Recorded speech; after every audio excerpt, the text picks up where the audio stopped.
கடலும் நிலமும் சந்திக்கும் காடுகள் அலையாத்திக் காடுகள்.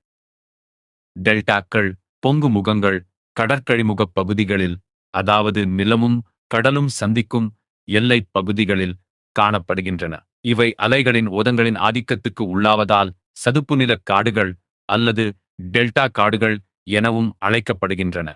கங்கை பிரம்மபுத்திரா டெல்டா பகுதிகளில் உலகின் மிகப் பெரிய சதுப்பு நிலக் காடுகள் உள்ளன. மகாநதி, கோதாவரி, கிருஷ்ணா நதிகளின் டெல்டா பகுதிகளிலும் இவ்வகை ஓதக்காடுகள் காணப்படுகின்றன.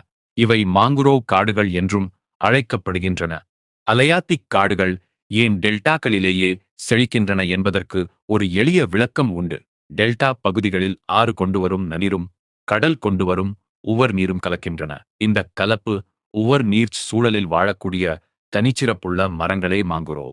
சாதாரண மரங்கள் உவர் நீரில் இறந்துவிடும். ஆனால் இம்மரங்கள் உப்பை வடிகட்டும் காற்றை உறிஞ்சும் சிறப்பு வேர்களைக் கொண்டு அந்த சூழலை வெற்றிகரமாக சமாளிக்கின்றன. கடினமான சந்தை சூழலில் ஒரு சில நிறுவனங்கள் மட்டுமே தனித்துவமான உத்திகளால் வாழ்வது போல, கடினமான உவர் நீர் சூழலில் இந்த மாங்குரோவ் மரங்கள் மட்டுமே தழுவி வாழ்கின்றன. இயற்கையின் தழுவல் ஆற்றலுக்கு இது மற்றொரு சான்று. அலையாத்திக் காடுகளின் முக்கியத்துவத்தை ஒரு பாதுகாப்பு கண்ணோட்டத்தில் உணரலாம். இவை உவர் நீரிலும் வாழக்கூடிய தனிச்சிறப்புள்ள மரங்களைக் கொண்டவை. இவற்றின் ஊடுருவிய வேர் சுவர் கடல் அலைகளிலிருந்தும் சூறாவளிகளிலிருந்தும் உள்நாட்டை காக்கும் ஓர் இயற்கை தடுப்பு சுவராக விளங்குகிறது.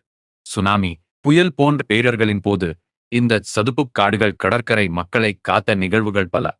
ஒரு கடற்கரை நகரம் ஏன் இந்த சதுப்பு நிலக்காட்டை பாதுகாக்க வேண்டும் என்பதற்கு இதுவே விடை. ஒரு காடு ஒரு முழு நகரத்தின் காப்பு சுவராக நிற்கும் ஆற்றல் கொண்டது. அலையாத்திக் காடுகள் ஒரு பொருளாதார வளமும் கூட.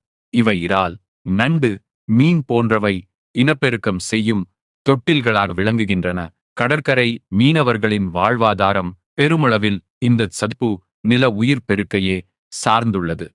மேலும் இவை காற்றிலுள்ள கரிய அமிலவாயுவை பெருமளவில் உறிஞ்சி சேமிக்கும் ஆற்றல் கொண்டவை. காலநிலை மாற்றத்தை எதிர்த்து போராடும் ஓர் இயற்கை கருவி.